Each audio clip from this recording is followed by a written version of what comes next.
こちらがラオスファイサーイの街並みです。ベトナムのバインミーみたいな雰囲気です。では夜のメコン川を今から見に行きます。もしこの街来たら絶対来た方がいい。本当ファイサイの街とメコン川とチェンコンが本当一望できる。ここ入場料無料なんで。ラオス、はい、タイ。はい、ただいまタイとラオスの国境の町のラオス側のボーケオという場所に来ています。今からソンテオに乗ってファイサイという市街地へ向かいます。こちらに乗って向かいます。1人100バーツですね。移動距離は約11キロです。時刻表などはなくて、定員の8人が揃えば出発するというシステムみたいです。定員の8名じゃないんですが、5名集まったので乗り込みます。誤差の範囲内なんですが、バーツよりもキープで支払った方が安いので、両方持っている方はキープラオスの通貨で支払うのがおすすめです。ちなみに今回のラオスの滞在目的はビザランというもののためです。ビザランの説明こちらご覧ください。ということで今回はラオスに2泊3日滞在いたします。ちなみにタイでは日本と同じ左側通行、車は左側通行なんですが、ラオスに来ると右側通行に変わりますので、道路を渡る際などお気をつけください。タイの国境の町、チェンコンと比べても建物などが少なくて、少し田舎な雰囲気です。メコン川沿いにあるこの国境の町ハイサイではタイの SIM、タイの携帯会社の電波が入るので SIM カードなど購入しなくても使えそうです。しっかりと宿の目の前まで届けてくれました。今日から2日間こちらの宿でお世話になります。支払いは現地で現金払い、バーツでもキープでも支払えるんですが、バーツの方がレート安かったんでバーツで支払いました。ではお部屋に向かいます。1泊約1600円の宿がこちらです。思っていたより広くて清潔感のある雰囲気です。昨日までの宿がめちゃくちゃ暑かったんでエアコンがかなり助かります。寝具も匂いなどは全くなく清潔です。なんかかっこいいいかつい椅子も置いてあります。水回りも平均的な感じで嫌な感じは全くありません。シャンプーやボディーソープなどは置いていないので持ってきましょう。Wi-Fi スピードは爆速とまでは言えませんが、全然使用するのには問題ないぐらいのスピードです。おねしょをした場合は、約3600円、罰金しないとダメなので気をつけます。立地も良くて、フロントの方の愛想も良くて、部屋も清潔で、あと両替のレートも結構良かったので、おすすめの宿です。さあ、移動でちょっと疲れたので、ゆっくり休んでからお昼ご飯でも食べに行きます。では、ラオスでの初めてのお昼ご飯を食べに行きます。ご飯を食べに行く前に、この宿でバーツからキープへの両替と、あさってのタイに戻るバスのチケットすべて予約しました。ちなみにラオスの通貨キープはこのようなデザインです。違う金額でも同じ型が描かれています。さあ、じゃあお昼ご飯食べに行きます。ちなみにラオスはもともとフランスの植民地だったみたいで、パンが美味しいそうなのでパン狙いでお店探します。こちらがラオスファイサーイの街並みです。タイに似ている雰囲気ですが、交通量がタイよりも少し少ないような印象です。ではラオス初のお食事、こちらでいただきます。外国人観光客が多い街なのでイングリッシュメニュー、英語メニューあります。予想以上に大きくて美味しそうなものが来ました。ベトナムのバインミーみたいな雰囲気です。いただきます。ボリューム満タンで味も美味しいです。タイだと洋風なものは結構な値段するんでお得感半端ないです。ごちそうさまでした。美味しかったです。じゃあとりあえず宿に帰って晩ご飯までまたゆっくりしようと思います。帰り道でお水買いました。約70円。これはタイの方が安いです。夜になりました。では晩ご飯探しに行ってきます。できれば1食250円以下ぐらいで、探してみたいなと思います。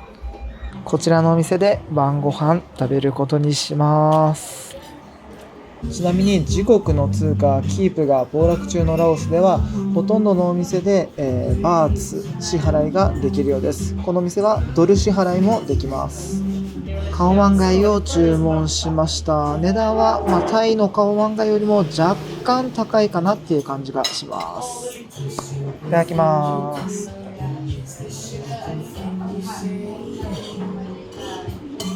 味はタイのカオマンガイと同じ感じです。どこで食べても美味しいのがカオマンガイのいいところですね。ごちそうさま、美味しかったです。今ラオスのキープが値下がりしてるみたいで、それに伴っていろんなところの商品の値段が上がってます。なので Google マップとかに書いている半年前とかの値段情報とはかなり差が出てきてるんで、そこら辺来る方は気をつけてください。はい、では夜のメコン川を今から見に行きます。メコン川に到着しました。向こうに見える光がタイ側のチェンコーンという町ですね。昨日まで向こう側にいました。で、びっくりすることに、あれ、牛です。巨大な牛がいます。メコン川を眺める牛です。タイ側のチェンコーンはメコン川沿いがすごい歩きやすいように遊歩道に整備されていたんですが、ラオス側ファイサイは全くそんな感じはないですね。なのでメコン川沿いをずっと歩いて散歩するっていうのはちょっとできなさそうです。ファイサイの街はちょっとお金がないと夜は楽しめるとこなさそうなんで、今日は家に帰ってゆっくり寝ます。明日の朝、この街探索してみたいと思います。おはようございます。朝ごはんと何か面白い場所がないか探しに行ってきます。今いる場所が思いっきり観光客のための街なんで、ちょっとここを抜けてローカルな雰囲気を見てこれたらなと思います。こちらラオスのおそらく小学校なんですが、原付じゃないな、バイクがめちゃくちゃ止まってます。街中でもバイク運転する子供をかなり見かけます。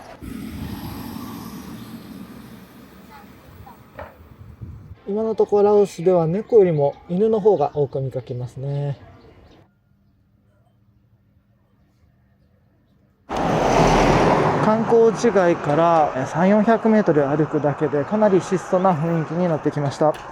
メコン川をすぐそばで眺められる少し安そうな雰囲気のお店群を見かけました。値段調査してきます。こちらの一連のお店、今泊まっている宿周辺のところよりは値段少し安そうです。夜はナイトマーケットにもなっているようです。朝だからか空いているお店が少なくて選択肢が少なかったので、こちらのお店にしました。メニューがなく値段がわからなかったので、店員さんに聞いて値段を聞きました。席からメコン川が見えるお店なので、立地はそれなりにいいかなと思います。ファイサイにいる観光客が欧米の方がほとんどなので、日本人とか韓国人が珍しいのかかなりちらちら見られます。この席から見えるメコン川沿いの岸は見えるかな、結構ゴミだらけですね。フライドライス、チャーハンを注文しました。いただきます。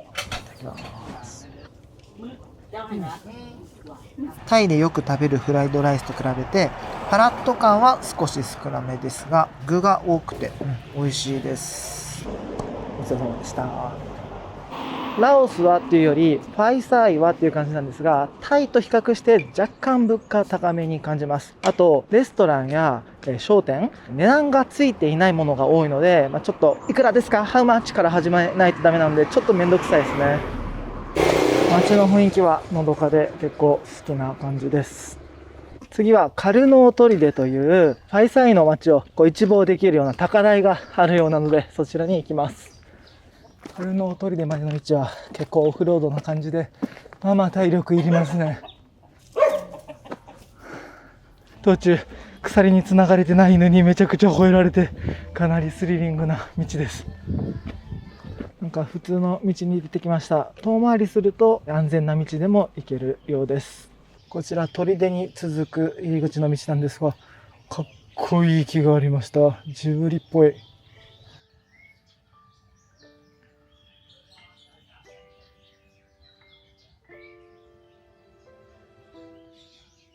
おそらくこちらが砦の入り口です。入っていきましょう。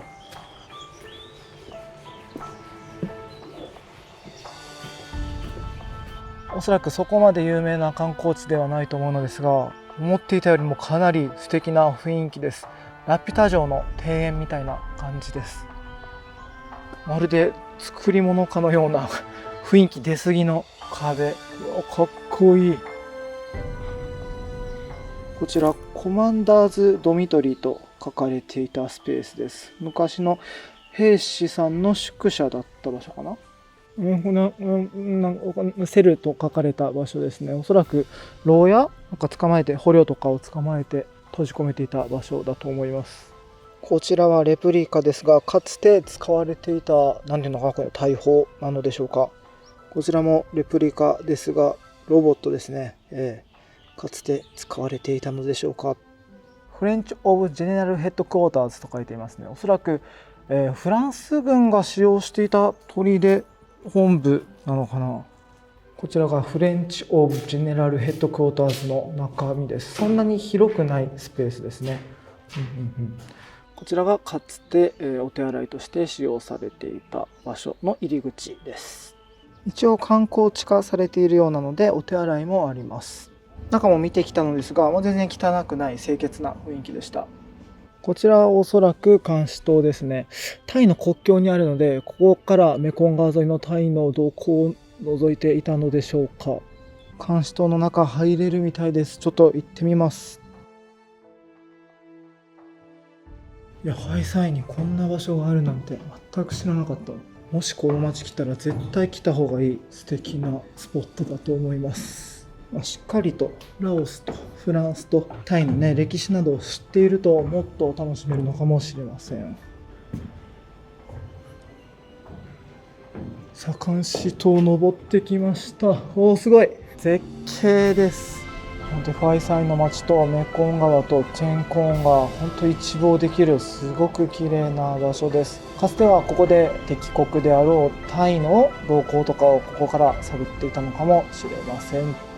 こちらが監視塔の一番上から見たこの砦の全体像です。本当にかっこいい雰囲気、ラピュタの世界です。ちょっとロボットのモニュメントが場違いな感じは若干ありますが、本当素敵な場所なんでおすすめできます。こちら Google の口コミを見ても135件しか口コミがなくて、まだ観光地としてもそんな有名じゃないみたいなんで、全然混んでなくて空いているんで、本当いい感じです。そしてこちらの砦でカフェが併設されています。店内はまさかのおしゃれな雰囲気です。そして英語のメニューもあるし、なんと安いですね。街中のカフェよりも値段安めです。ホットアメリカーノが20系キープ。ケーキなんかも売っています。しかもこの景色のいい席でいただくことができます。アイスアメリカーノを注文しました。結構なサイズで約210円ぐらいです。ちゃんと豆からひいてるであろう味です。もしこの砦で来る子だったらぜひこのカフェ行ってみてください。爆速とは言えませんが必要十分な Wi-Fi スピードも出ます。席によっては電源もあるので長時間作業することも可能です。いや、正直ラオスファイサイそんなにテンション上がらなかったんですが、ここに来て意見変わりました。すごいいいです。あと大事なこと忘れてました。ここ入場料無料なんで、もし機会があればぜひぜひぜひ来てみてください。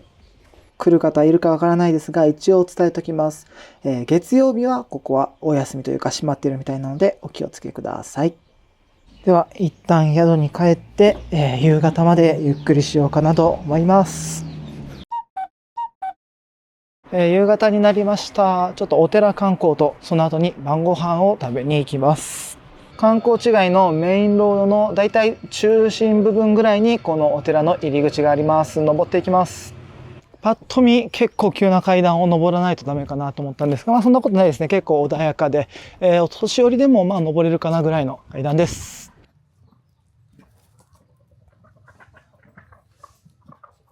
ノンストップで歩けば、3分もあれば登りきるぐらいの階段の高さです。お坊さんがお経を唱えている声が聞こえてきました。さあ、もう一瞬です。すぐでした。到着です。立派な綺麗なお寺です。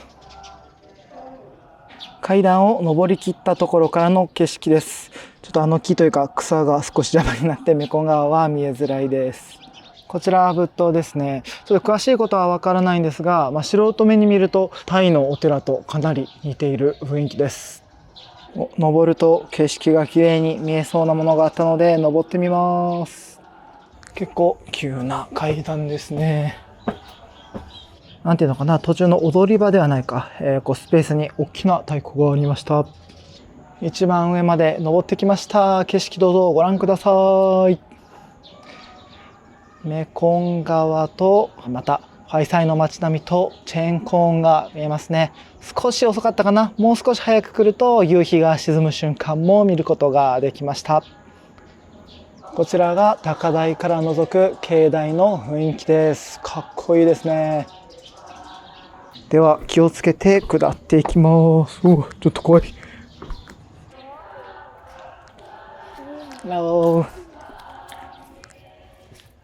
おそらくこちらは弟子に教えを与えるお釈迦様の銅像です。お寺恒例の猫ちゃんがいます。かわいい。人を怖がらないおとなしいワンちゃんもいます。吠えたりしないので怖くないです。お坊さんたちが修行をしています。すごい荘厳な雰囲気です。お釈迦様の後ろはLED が光ってますね。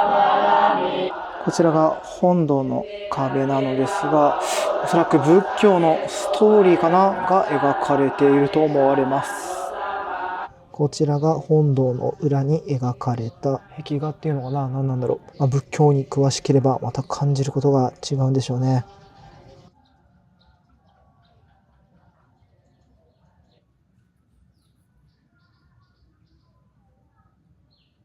厳かな雰囲気でした。では階段を下ってメインストリートに戻ります。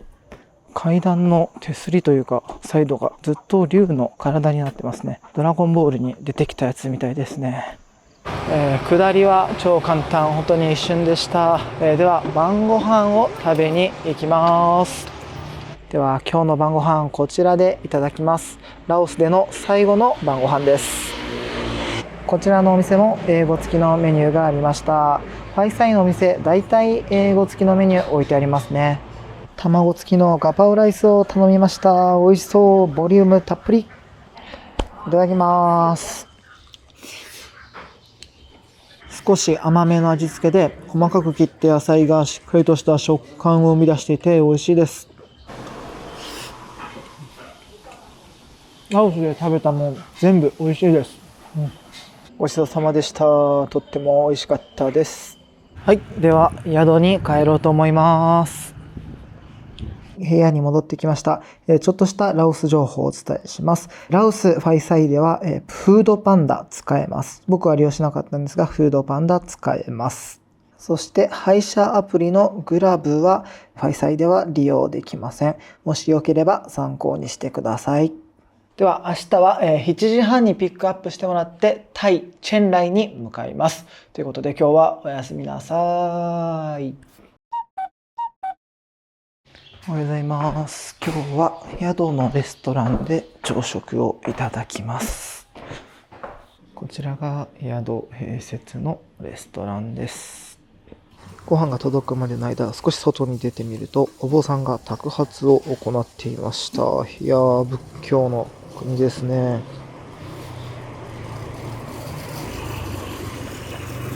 こちらのポークサンドイッチを注文しました。具沢山で美味しそう。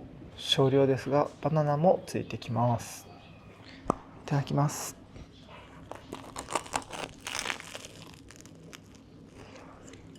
ナマズも入っていて、本当にベトナムのバインミーみたいな雰囲気ですね。少しだけ味が薄めです。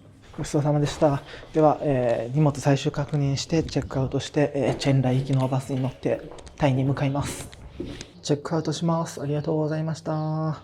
こちらに乗って国境まで向かいたいと思います。軽トラの2台ぐらいのサイズのところに、10人ぎゅうぎゅう詰めで国境へ向かいます。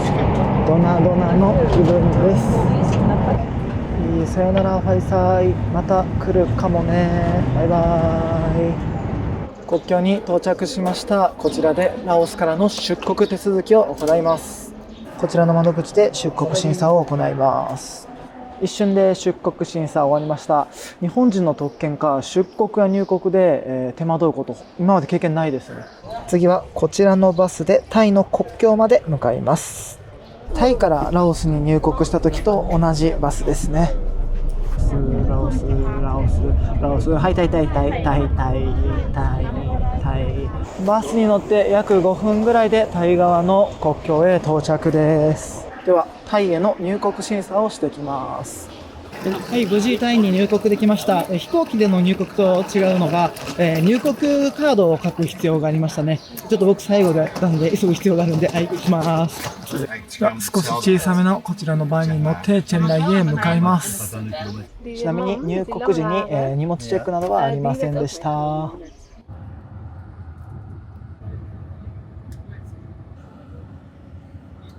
チェンライ到着しました。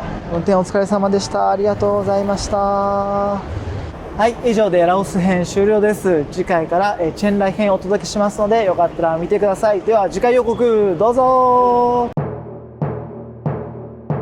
ホワイトテンプルの全体像です。こちらが先ほどの本堂の内側です。公開床屋さんです。うわー、すごい面白い。描いている写真を撮ろうと頑張っています。